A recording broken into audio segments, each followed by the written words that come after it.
Hey guys, and welcome back to another itssophotos episode.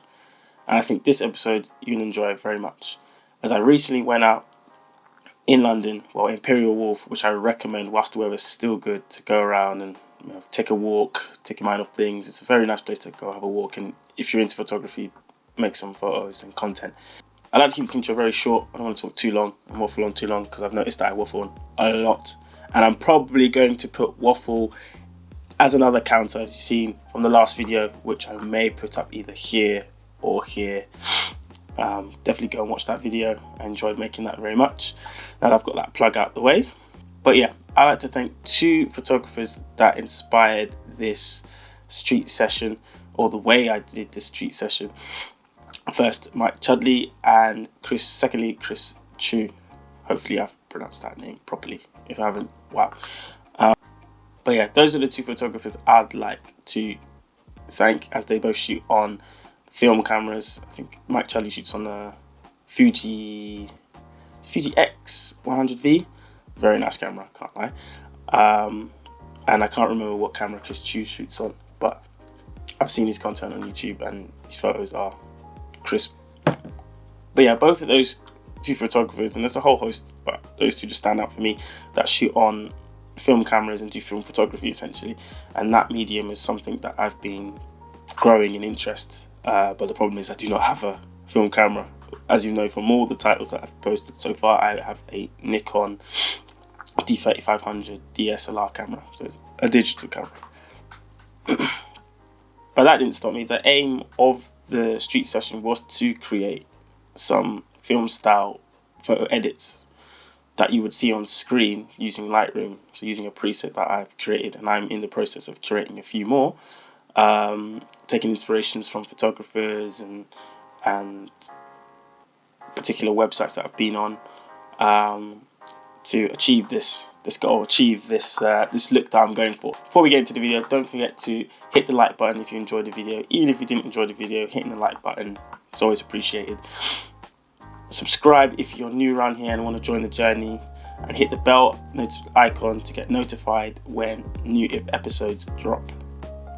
And don't forget also to comment anything that you enjoyed in the video, or anything that I need to improve on, because photography, your work's never really done. That is a quote from Evan Ruff. So yeah, now that's all been said and done, enjoy the video. So just something new to add to the video before we kind of get into the shoot. You will see me hold up a drink towards my GoPro. In this shoot, I was drinking Dr. Aloe. This is aloe vera drink, mango flavor. I was trying to get mango Lipton iced tea, but the shop I went to didn't have it, and I couldn't really be bothered to go around and find the drink. So I decided to go with Dr. Aloe, mango flavored aloe vera drink. So yeah, going forward, you'll see some drinks that I'm having alongside water. So yeah, something different.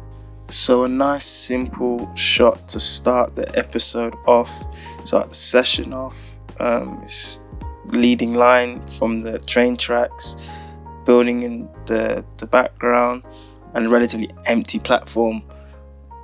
Just created that kind of old school kind of film look I wanted, and it's a great way to, well, I believe it's a great way to kind of warm up for the session ahead. So that's the reason why I took it.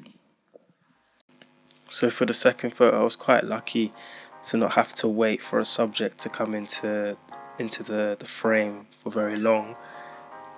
It's as soon as I started walking down the stairs, after just taking a quick look at what I wanted to create, the subject just walked into the frame, and there's the shot, which I'm very happy about.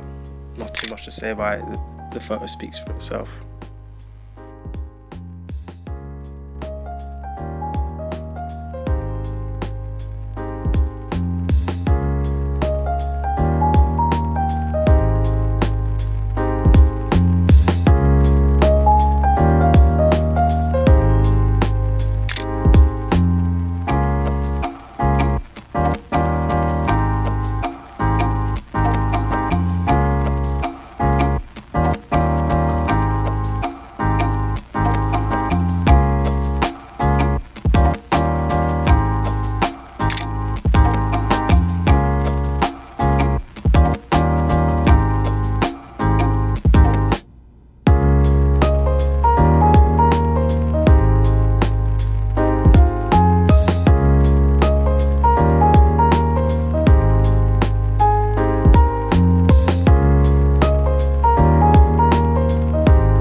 So one of my favorite things about street photography is just the fact that you can use objects, either you're shooting through them or you're just adding them as a layer to build out the story you want to capture and tell. But in this case, I used it to frame a subject, kind of just showing how, in this case, the subject is quite small, but it's framed very nicely in just a simple railing that I shot through just to frame out the subject. So that's what I was going for in this shot.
Again, just another opportunity to shoot through objects, just plain objects that are just in the surroundings, just to frame a subject and just add a few layers to the story that I'm telling. It's a very simple shot, but just it being shot through something and framing the subject in this particular way is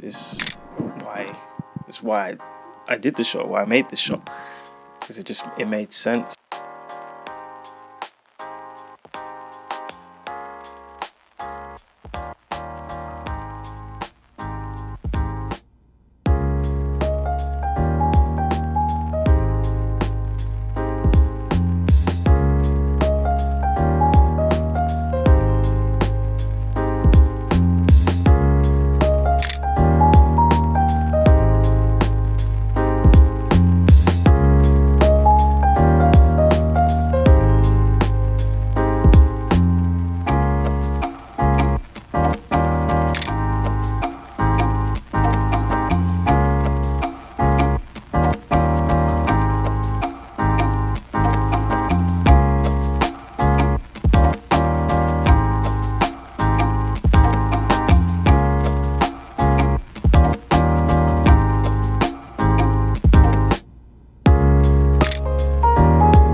Okay, so this photo is crazy. Like, I didn't realize until I got home and imported the raw photos into Lightroom, and whilst culling through the photos, I didn't actually realize that the ducks were flying through the shot, which just adds a crazy layer to the photo.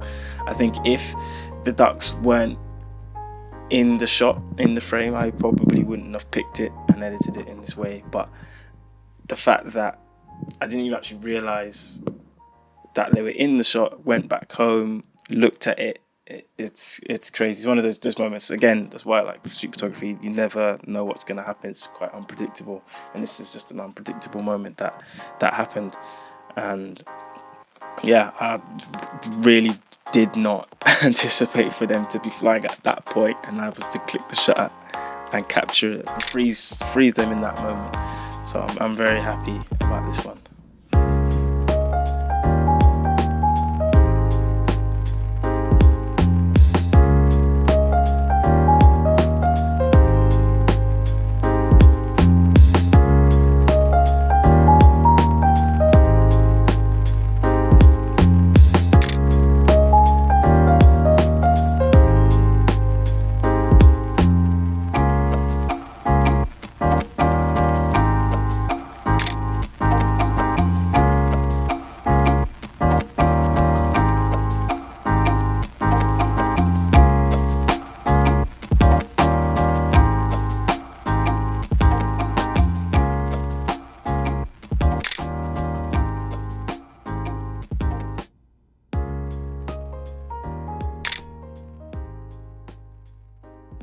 And that's it for today's episode. I hope you enjoyed the episode. I'm just going to leave my 2 favorite photos on the screen for you guys to take in, digest.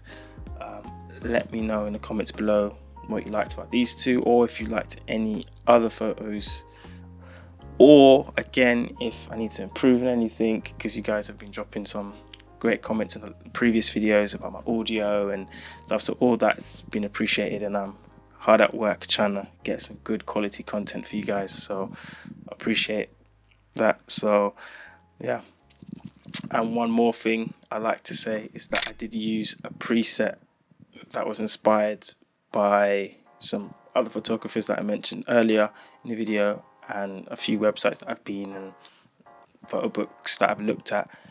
So I will put it in the description. Sorry, I'll put it in the description, and you guys can download it and put it on your photos and let me know how you like it, or what you liked about it, what didn't like about it, and then we can